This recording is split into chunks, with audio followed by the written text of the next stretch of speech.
আজি মহাপুৰুষ শ্ৰীমন্ত শংকৰদেৱ গুৰুজনাৰ তিৰুভাৱ তিথি উপলক্ষে নাম প্ৰসংগ বৰগীতেৰে মুখৰিত হয় সমগ্ৰ ৰাজ্য আৰু অখিল ভাৰতীয় সাহিত্য পৰিষদ অসমৰ উদ্যোগতো মালিগাঁও বিজি কলনীৰ ৰাজহুৱা নামঘৰত শ্ৰীমন্ত শংকৰদেৱৰ তিৰুভাৱ তিথি উদযাপন কৰা হয়। লগতে শংকৰদেৱৰ সাহিত্যত ভাৰতীয় দৰ্শন শীৰ্ষক এখন আলোচনা কৰা হয়।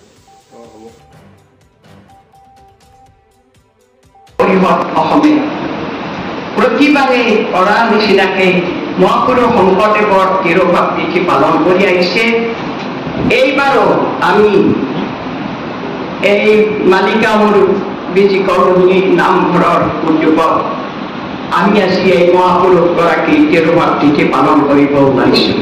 সেই উদ্দেশ্যে যিখন আজি আমাৰ সভা, এই সভাৰ আমাৰ উপস্থিত মঞ্চত উপস্থিত নিৰ্দিষ্ট বক্তা ডাঙৰীয়াকে ধৰি আমাৰ বিশিষ্ট অতিথিসকল আৰু মোৰ সন্মুখত থকা ধৰ্মপ্ৰাণ আই মাতৃ, আমাৰ গুৰুসকল, ধৰ্মপ্ৰাণ গুৰুসকল, মই প্ৰথমে শ্ৰীমন্ত শংকৰৰ এই কথাটো গাইছোঁ। তো ইয়াৰ পিছত আমি ভাবিছোঁ যে শ্ৰীমন্ত শংকৰদেৱৰ যিটো প্ৰচাৰ সৰ্বভাৰতত প্ৰচাৰ হৈছে ইতিমধ্যে, কম পৰিমাণে বা বেছি পৰিমাণে হ'লেও আমি যিখিনি জানো যে মহাযোগী মহাৰিষি শ্ৰী অৰবিন্দই মহাপুৰুষ শংকৰদেৱৰ বিষয় মাজে মাজে কৈ গৈছে তেওঁৰ ভাষাত। সেই ভাষাত কোৱা কথাখিনি আমি ইয়াত তেওঁৰ ভাষ্য হিচাপে লিপিবদ্ধ কৰিছোঁ। তেওঁ লিখিছিলে, দেৱৰ বাঞ্ছনি নৰ দেহাৰিত পাইয়াছে ভাৰতত, অ কৃষ্ণ সেৱা কৰি নানা কাৰ্য কৰি ফুৰে বিষয়ত, ফুৰে নানা বিষয়ত।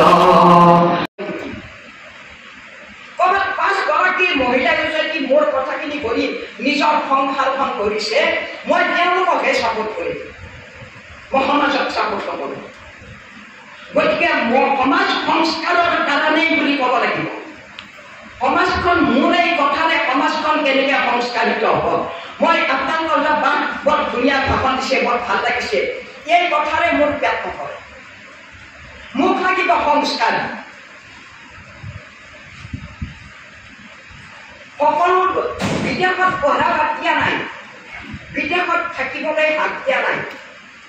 গোটেই সমস্ত পৃথিৱীৰ ভাষা, শিক্ষা, আচাৰ ব্যৱহাৰ, সংস্কৃতি চব গ্ৰহণ কৰক, আপত্তি নাই।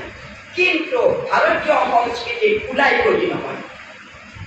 আজি আমাৰ অসমে কোনখন অসমৰ কথা চিন্তা কৰে মই নাজানো। কোনখন অসমৰ চিন্তা কৰে, প্ৰাচীন অসম নে নতুন অসম? মহাপুৰুষ শংকৰদেৱৰ আগত যিবিলাক আজি কামাখ্যা ধাম আছে, ভাৰতীয় সংস্কৃতিত যিখন পুৰণা অসম, পুৰণা অসমৰ কথা আজি কোনোৱে নিলিখে, কোনোৱে চিন্তা নকৰে, ৰজা মহাৰজাৰ গুণ গৰিমাৰ কথা। কিন্তু নতুন অসমখনত ক'ৰবাত এখন কিবা হ'লে দৌৰ মাৰি নাচি বাগি নাচ বাগন কৰিবৰ কাৰণে আমি দৌৰি যাওঁ। আমাক লাগে প্ৰতিভা, আমি প্ৰতিভা বিকাশ কৰিবৰ কাৰণে এটা বঁটাৰে এখন মানে সম্বৰ্ধনা পত্ৰেৰে। কিন্তু সেইটোতকৈও ডাঙৰ কথা, আমাৰ ভাষণটোৰ যোগেদি আমি এটা শিশুক ভাৰতীয় কৰি তোলাটো মোৰ ব্যক্তিত্বৰে কি হ'ব? মোক এতিয়া বয়স হৈছে, কেইদিন থাকিম, তথাপি জুই দিন থাকিম। মোৰ আদৰ্শখিনি যদি বা আমাৰ আদৰ্শখিনি বা এগৰাকী মাতৃ পিতৃৰ আদৰ্শ যদি সন্তানটোৱে ল'ব পাৰে, মই সেইখিনিহে বিচাৰিম। মোক আজিকালি বঁটা বাহনেৰে সন্তুষ্ট কৰিব নোৱাৰে। মোক লাগে এজন ল'ৰা সুশিক্ষিত হৈ সংস্কৃতিবান। গতিকে এইখিনি যদি সভা সমিতিৰ দ্বাৰা আজি অখিল ভাৰতীয় সাহিত্য পৰিষদৰ অসমৰ মূল উদ্দেশ্য অন্য সভাৰ লগত তুলনা নহয়। তুলনা হ'ব আধ্যাত্মিকতা। প্ৰাচীন ঋষিমুনিসকলৰ এতিয়া শিক্ষা আৰম্ভ হৈছে কেতিয়াৰ পৰা? যেতিয়া ভাৰতবৰ্ষত মহিলাই শিক্ষা লাভৰ কোনো কথাই নাছিল, তেতিয়াও বনৰ মাজত ঋষিমুনিসকলে গাৰ্গী মদ্ৰেৰ নিচিনা বিদুষী মহিলাক জন্ম দিছিল।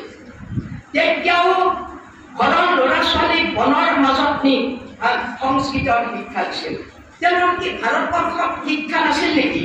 তেতিয়া ইংৰাজী নাই যদি সংস্কৃত শিক্ষা দিছিল। ছবি অঁকা, চিলাই কৰা, হাল বোৱা, বোৱা কটা, এইবোৰ নানা ৰকম শিক্ষাৰে এগৰাকী ছোৱালীক ঘৰুৱাভাৱে শিক্ষিত কৰি সৰুকালতে 11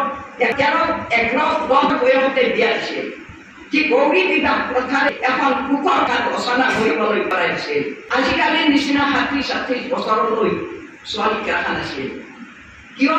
সুখৰ সংসাৰ ৰচনা হোৱা মানে উপযুক্ত পাত্ৰই যদি সেইগৰাকী ছোৱালীক বিয়া কৰায়, উপযুক্ত পাত্ৰই যদি গৃহিণী হিচাপে ৰাখে, নে পণ্ডিত কৰিব খোজে, নে শিক্ষাবিদ কৰিব খোজে, সেই উপযুক্ত পাত্ৰৰ লগত বিয়া দিলে সেই পাত্ৰই যি কৰে কৰিব।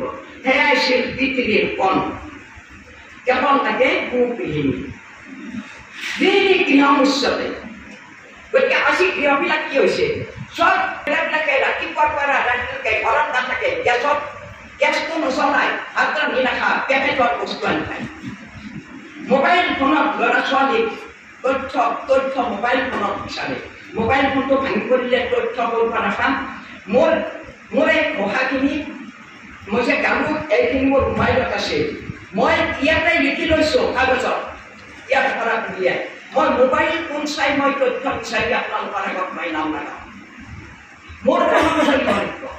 গতিকে কথাবিলাক এনেকুৱা, প্ৰতিটো কথাৰে আমাক আৰোগ্য সংস্কাৰেৰে আমি শিক্ষিত হোৱাটো, সংস্কাৰিত হোৱাটো আমি বিচাৰোঁ। এয়াই হ'ব আজি অখিল ভাৰতীয় সাহিত্য পৰিষদৰ সভাপতিৰ মন্তব্য, বক্তব্য তথা অখিল ভাৰতীয় সাহিত্য পৰিষদ অসমৰ যিবিলাক আমাৰ সদস্য সতী সন্তান আহিব, সেই সকলে যাতে অখিল ভাৰতীয় সাহিত্য পৰিষদৰ আদৰেৰে প্ৰাচীন ভাৰতীয় ধৰ্ম সংস্কৃতিৰে শিক্ষিত হৈ বৰ্তমান অসমৰ লগত যোগসন্ধি স্থাপন কৰি দুয়োটা ধৰ্মকে সংযোজন কৰি দুয়োটাৰ মানদণ্ড বজাই ৰাখি আমাৰ শিশুসকলক আগবঢ়াই দিব লাগে। এই হৈছে অখিল ভাৰতীয় সাহিত্য পৰিষদৰ সভাপতি মীনাক্ষী দেৱীৰ ভাষ্য।